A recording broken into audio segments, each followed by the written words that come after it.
ভাবুন তো, একটা অর্থনীতি যখন রকেটের গতিতে এগোচ্ছে আর চারদিকে বিশ্বজুড়ে এত অস্থিরতা, তখন সেটাকে সামলানো কতটা কঠিন। একদিকে গ্রোথের স্পিড ধরে রাখতে হবে, আবার অন্যদিকে বাইরের ঝুঁকিগুলো সামলাতে হবে।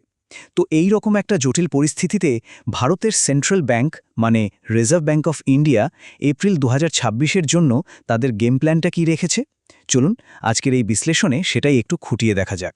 আর এটাই তো আসল প্রশ্ন, তাই না? যখন সারা বিশ্বের জিওপলিটিক্যাল টেনশন বাড়ছে, তেলের দাম যখন তখন ওঠানামা করছে, তখন একটা দেশের অর্থনীতিকে স্থির রাখাটা কি চারটেখানি কথা? আরবিআই কিন্তু ঠিক এই চ্যালেঞ্জটারই মোকাবিলা করার চেষ্টা করছে। আর এই কঠিন কাজটা করার দায়িত্ব হল ভারতের সেন্ট্রাল ব্যাংক অর্থাৎ রিজার্ভ ব্যাংক অফ ইন্ডিয়ার। তাদের মনিটারি পলিসি কমিটি বা এমপিসি সম্প্রতি একটা মিটিং করে দেশের অর্থনীতির জন্য তাদের পরের পদক্ষেপের একটা রূপরেখা তৈরি করেছে। এবং তাদের উত্তরটা কি জানেন? খুব সহজ।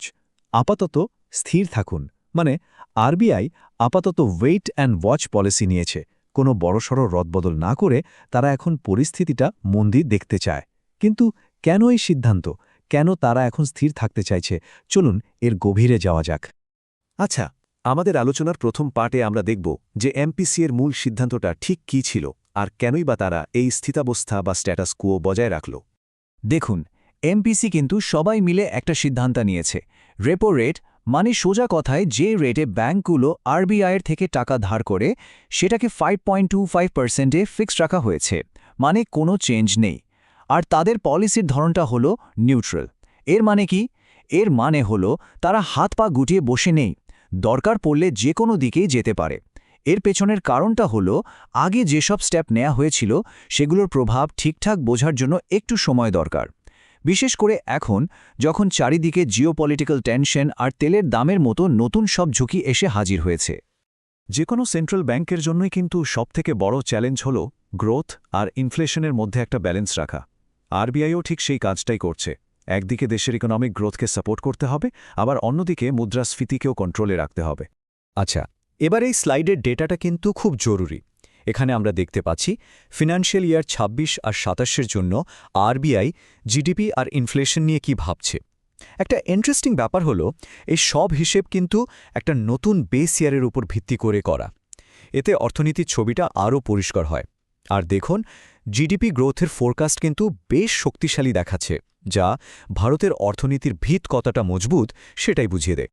এই ডেটা থেকে মূল যে বিষয়টা উঠে আসছে তা হল, যদিও এখনকার ফিনান্সিয়াল ইয়ারে 7.6% মতো একটা দারুণ গ্রোথ দেখা গেছে, পরের ফিনান্সিয়াল ইয়ারে সেটা হয়তো একটু কমে 6.9% হতে পারে। এটা কিন্তু কোনো মন্দার ইঙ্গিত নয়, বরং একটা স্বাভাবিক অ্যাডজাস্টমেন্ট। এবার যদি ইনফ্লেশনের দিকে তাকানো যায়, আরবিআই আশা করছে যে পরের ফিনান্সিয়াল ইয়ারে এটা 4.6% কাছাকাছি থাকবে, যা তাদের টলারেন্স লেভেলের মধ্যেই আছে। কিন্তু কোর ইনফ্লেশন 4.4% থাকলেও কিছু রিস্ক কিন্তু থেকেই যাচ্ছে, যা নিয়ে সেন্ট্রাল ব্যাংক বেশ চিন্তিত। আর সেই আসল ঝুঁকিটা কি? দেখুন, আরবিআইয়ের নিজের রিপোর্ট থেকেই এই কথাটা নেওয়া। তারা পরিষ্কার বলছে যে এনার্জি বা জ্বালানির দাম যেভাবে বেড়ে চলেছে সেটাই ইনফ্লেশনের জন্য সবচেয়ে বড় রিস্ক ফ্যাক্টর। আর ঠিক এই কারণেই তারা এতটা সতর্ক। আচ্ছা, ইন্টারেস্ট রেট ছাড়াও এবারের ঘোষণায় আরও একটা খুব গুরুত্বপূর্ণ ব্যাপার ছিল, যেটা হয়তো অনেকেই খেয়াল করেনি। সেটা হলো ব্যাংকগুলোর জন্য কিছু নিয়মের পরিবর্তন, যা দেশের ব্যাংকিং সিস্টেমের জন্য একটা বিরাট বুস্ট হতে পারে। ব্যাপারটা বুঝতে হলে আগে জানতে হবে এই ইনভেস্টমেন্ট ফ্লাকচুয়েশন রিজার্ভ বা আইএফআর জিনিসটা কি। সহজ করে বললে এটা ছিল একটা ম্যান্ডেটরি রিজার্ভ ফান্ড, যেটা ব্যাংকগুলোকে আলাদা করে রাখতে হতো যাতে তাদের ইনভেস্টমেন্টে কোনো লস হলে সেটা সামাল দেওয়া যায়। আর এই স্লাইডটা তো দারুণভাবে দেখাচ্ছে যে আরবিআই ঠিক কী করতে চলেছে। তারা আইএফআর-এর নিয়মটাই তুলে দেওয়ার কথা ভাবছে। এই টেবিলটা দেখলেই পুরো ব্যাপারটা জলের মতো পরিষ্কার হয়ে যাবে। আগে যেটা ছিল টায়ার 2 ক্যাপিটাল মানে ব্যাংকের দ্বিতীয় সারির মূলধন, এখন সেটা সোজা হয়ে যাবে টায়ার 1 ক্যাপিটাল মানে একেবারে কোর ক্যাপিটাল, তাদের শক্তির মূল উৎস। এই একটা পরিবর্তনেই ব্যাংকগুলো তাদের টাকা পয়সা ব্যবহার করার জন্য অনেক অনেক বেশি স্বাধীনতা পেয়ে যাবে। তাহলে এর আসল ইফেক্টটা কি হবে? ভাবা হচ্ছে যে এই একটা সিদ্ধান্তের কারণে পুরো ব্যাংকিং সিস্টেমে প্রায় ৮০ থেকে ১০০ বেসিস পয়েন্টের মতো ক্যাপিটাল বেড়ে যাবে। আচ্ছা, 100 বেসিস পয়েন্ট মানে হলো 1%। ভাবুন একবার, পুরো ব্যাংকিং সিস্টেমে প্রায় 1% এক্সট্রা ক্যাপিটাল চলে আসছে। এটা তো পুরো সিস্টেমের জন্য একটা বিরাট ক্যাপিটাল ইনজেকশনের মতো ব্যাপার। তাহলে মোদ্দা কথা হলো এই পদক্ষেপটা 3টে প্রধান উপায়ে ভারতের ব্যাংকগুলোকে আরও শক্তিশালী করে তুলবে। 1.